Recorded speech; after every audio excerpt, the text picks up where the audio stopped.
What's good, YouTube? This video is going to be about 4 signs the guy you're talking to doesn't actually like you. But before I start, this video is sponsored by ytou're. Listen, if you want to protect your devices and your bank accounts and the use of your social security number, it'd probably be good for you. It'd probably be advantageous. It would behoove you to probably get identity theft protection. ytou're is giving a free trial right now. Free.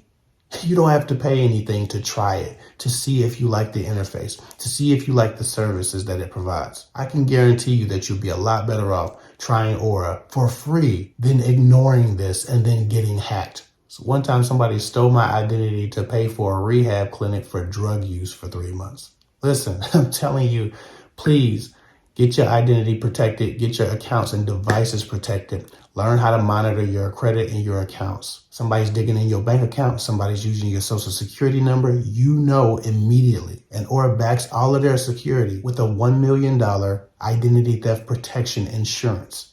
At least try it for free. The cost of the service after the trial is crumbs as compared to the damage and the money it costs to get out from under being hacked or scammed out of your identity. Trust me. Now onto this topic. Now with that said, jumping into this, the first sign that the guy you're talking to doesn't actually like you is there's an indefinite delay on a second date. A lot of women will go out with the guy, say they had a great time, be really excited about the next date, talk to a guy or text a guy throughout the week, never really get that second invite. There's always a delay. He's always busy, or his schedule's taken over, or he's stressed out with work. He's doing everything in the world but trying to figure out how to fit a second date into their schedule.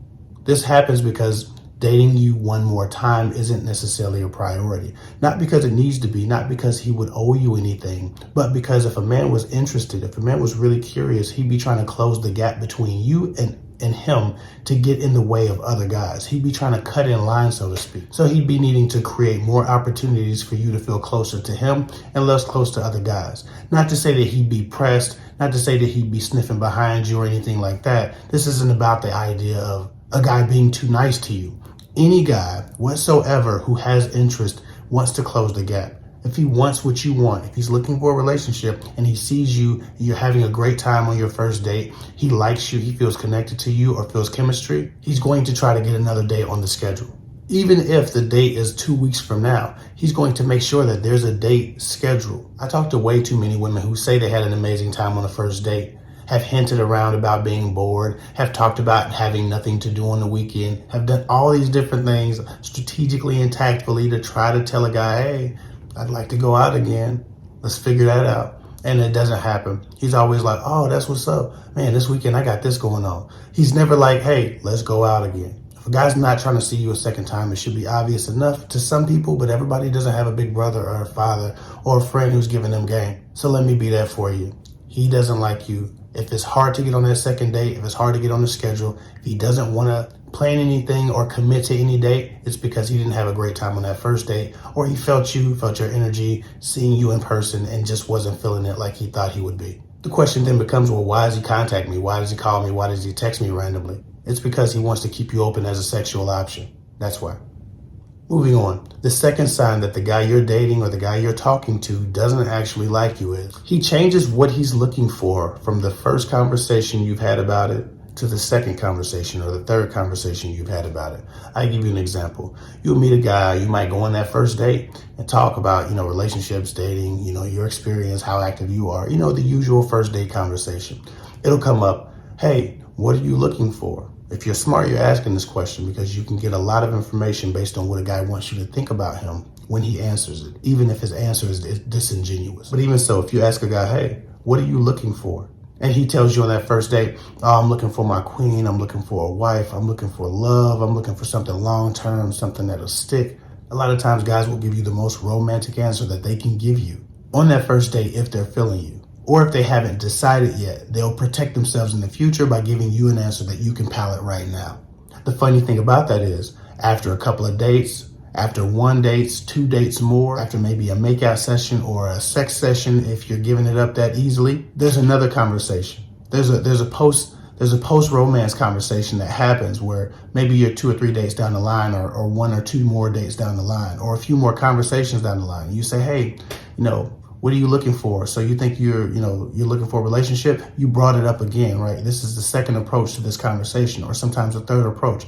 And he's gone from the first date saying, I'm looking for my queen, I'm looking for this, I'm looking for that, or the first conversation on the phone saying these things, to now saying, well, I'm not sure what I want. I'm not sure if I'm ready. It might feel like a bait and switch. He's reeled you in. He said he was looking for what you were looking for, and now all of a sudden he's not sure. He has this ambiguity around what he's looking for. That's not random. That's because he's decided that he doesn't want whatever he promised he wanted, whatever he said he wanted, whatever he mapped out as his love fantasy. He just doesn't want it with you. It's not that he doesn't want it. He just doesn't want it with you. A lot of women don't accept this new information. They try to gloss over it. They try to remain hopeful. They continue moving forward with a guy. But if this ever happens to you at all, if the first time you ask a guy what you want, he's looking for a queen, he's looking for his wife, he's looking for all of these wonderful things that allude to long-term lasting love, and then you ask him after sex, or after the first kiss, or after the first date, or after the second date, or at whatever point you re-enter this conversation, and now he's saying, well, I'm not sure I know what I want. I'm not really looking for a girlfriend right now. I'm undecided. I'm just trying to figure things out. If he changes from one point to another, he's decided he doesn't want whatever he fantasized about with you. He's going to continue looking. Now he wants to be on the dating market to find something more special. And again, special is subjective. Special to him could be anything. Not necessarily better, but definitely different. But don't stick around when guys do this, obviously. But always re-enter that conversation to see if the answer has changed. You should probably re-ask most first date conversations on date 3 or 4 in a different way. Change the wording and see if you get the same answer. He won't remember the bullshit he said the first day. So let's see if it's congruent with or parallels the thing he said on day 1, on date 4. So again, when the answers change to the important conversations, a guy does not like you. He's adjusted his thoughts and he's adjusted his expectation for the relationship. Moving on. The third sign a guy doesn't like you is you don't hear from him during the evening. I don't care how dating changes with technology. I don't care how often people try to convince me that a man doesn't care about connecting with a woman throughout the day when he's trying to stake his claim, when he's trying to stamp his territory. Men have not changed. The nature of men have not changed. Men are still territorial and they want to stake their claim on a particular part of your day. You are their territory romantically. They're going to try to make sure they insert themselves on the parts of the day that they find most important if they want something real. So if a man is not doing that with your evenings, if a man is not trying to be the last person you text or the last person you talk to on the phone, and again, I don't place a lot of value on text at all, right? But that's another story. But if a guy's not contacting you in the evening, if he's not making sure another man's not in your bed sweating on you or talking to you or whispering sweet nothings before you go to bed, if you're not hearing from the man that you think you're dating at night, it cuts off during daylight. You talk to him at 4 p.m., 5 p.m., and then you talk to him the next day. You don't know what the hell he did at night. He's not even checking in with you at night. He doesn't want you. The one thing you can count on for sure is that when a man cares about you, when a man wants you, when a man is really trying to grow with you and trying to become emotionally important to you, and when you're becoming that to him, you're hearing from him at night. It's important to hear from a person that you care about at night, because in a relationship, you'd hopefully be laying with each other at night, right? So when you're not in a relationship, or when you're not living together, or when you're not in close proximity, the time you miss love, the time you miss affection, the time you need the warmth of a person, that romantic desire hits you more at night than at any other part of the day. So if you're not hearing from a man at night, whatever romance he has in his heart is likely not for you. And I'm not talking about booty call. I'm just talking about before bed. If you're not getting those before bed check-ins, if you're not hearing from a guy, or he's trying to insert himself every night, 3 or 4 times a week, he's like, poking at you around bedtime. If you don't start seeing that, then he's not liking you. He's not really looking to grow with you, or he's not developing more feelings for you. Again, a man will stake his territory on your nights to make sure he's the one putting you to bed. And before he can do that physically, he wants to do that emotionally and intellectually. Just like women are most lonely at night when they're laying in bed alone, thinking about not having someone, men feel the same way. We're not that different. The men who want love anyway. Moving on, the fourth and final sign that the man that you like, the man that you're dating, is not interested in you, is not really into you at all, is he's indifferent about hearing your voice. Again, I'm going to keep telling y'all this. When a man only text messages you, you never hear this man's voice. Some women have only heard a man's voice in person on the 1 or 2 dates they've been on over the month they've been talking. Everything else is text. When a man can get along with never hearing your voice, when he's indifferent to your voice, he doesn't like you. You're not growing with him. He's not thinking about you during the day. You're likely one of many.